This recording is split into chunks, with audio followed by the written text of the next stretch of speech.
দর্শক, একটা অদ্ভুত কাহিনী শোনেন, গল্প শোনেন, কিন্তু কাহিনী বলেন, গল্প বলেন, ঘটনাটা বাস্তব। শেখ হাসিনার আমলের নানান কীর্তি কাহিনী আস্তে আস্তে বের হচ্ছে। আরো কেন দ্রুত বের হচ্ছে না, এটা একটা প্রশ্ন। এখন কারা বের করবে, কিভাবে বের হবে? সব প্রশাসনে তো তাদেরই লোকজন। যাক, এক ইন্টারেস্টিং একটা তথ্য আপনাদেরকে দেই, যেটা প্রথম আলো প্রকাশ করেছে। নসরুল হামিদের সুপারিশে কোটি টাকার বেশি বরাদ্দ। পরে জানা গেল স্কুলের অস্তিত্ব নেই, কিন্তু কোটি টাকার বেশি নসরুল হামিদের সুপারিশে বরাদ্দ দেওয়া হয়ে গেল। কার গেল?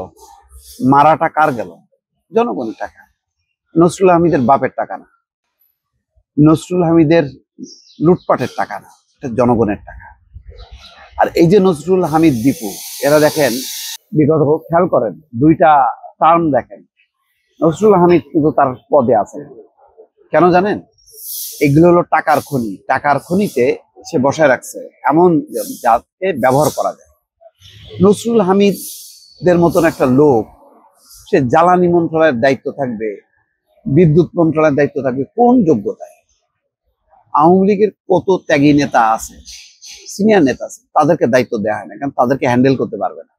নসরুল হামিদকে যা বলা হবে তাই করবে।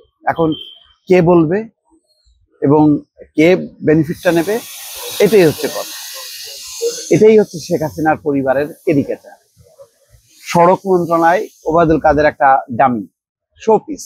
তার হলো এই কিছু গড়ি টড়ি শুট টুট দিলে সে প্রতিদিন একটু ওই ফুল বাগানে যে ছবি টবি তুলবে, আর নষ্টি ফষ্টি তো আছেই তার। ওইসব কাহিনী আর আমার এই চ্যানেলে আনতে চাই না। তো এটা হলো তার কাজ, কিন্তু চালাইতে হচ্ছে জেনারেল তারেক সিদ্দিক, ওই যে টাকার খনি। নসরুল হামিদ সেম। এই যত ওই মাফিয়া গ্রুপ আছে, সামিট পাওয়ার, তারপরে বেক্সিমকো, সালমান এফ রহমান সহ শেখ হাসিনার পরিবারের লোকজন। খেয়াল করেন, শেখ হাসিনার পরিবারের কোনো সদস্য কিন্তু গুরুত্বপূর্ণ কোনো পদে নাই, কিন্তু সবাই জানে শেখ হেলাল একটা না একাধিক মিনিস্ট্রি চালাইতো। সে যেভাবে বলতো সেইভাবেই কেনাকাটা চলতো।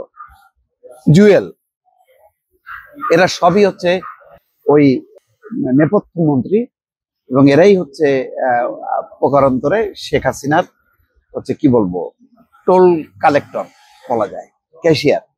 এখন দেখেন, এটা কেন বলছি এত কথা, এই নামগুলি যখন আসে তখন মনে হয় যে আসলে নসরুল হামিদ, দীপু, এই শেখ হাসিনা 15 বছরের আগে কোনোদিন নাম শোনা যায়নি যে এইরকম একজন নেতা আওয়ামী লীগে আছে, এরকম একজন নেতা যে এমপি হওয়ার যোগ্যতা নাই। সে শুধু এমপি হননি, রীতিমতো 2 টার্ম সে মন্ত্রী পদে ছিলেন। ঢাকা জেলা পরিষদের উন্নয়ন সমন্বয় কমিটির সভায় কেরানীগঞ্জ উপজেলার সুবাড্ডা ইউনিয়নের স্কুল নির্মাণের একটি প্রকল্প অনুমোদন দেওয়া হয় 2022 সালের 22শে জুন। প্রকল্পের সব ধাপের কাজ শেষ করে ঠিকাদার অর্থ ছাড়ে চেক নিতে গেলে সন্দেহ হয় এক কর্মকর্তা। পরে তদন্ত উঠে আসে এই স্কুলের কোনো অস্তিত্ব নেই। অভিনব এই ঘটনা ঘটেছে সুবাড্ডা ইউনিয়নের 4 নম্বর ওয়ার্ডের কৈবর্তপাড়া এলাকায়। ছাত্র জনতার আন্দোলনে ক্ষমতাচ্যুত আওয়ামী লীগ সরকারের সাবেক বিদ্যুৎ ও জ্বালানি প্রতিমন্ত্রী নসরুল হামিদের সুপারিশে কৈবর্তপাড়া স্কুল নামের ওই বিদ্যালয় নির্মাণের অর্থ বরাদ্দ করেছিল ঢাকা জেলা পরিষদ। নসরুল কেরানীগঞ্জ থেকে দলটির সংসদ সদস্য হন। তো এই হচ্ছে অবস্থা। এগুলিকে আর কি বলবেন, মানে লুটপাট, হরিলুট, যে যেভাবে পারছে সেইভাবেই চলছে। দর্শক, ভালো থাকবেন, আল্লাহ হাফেজ।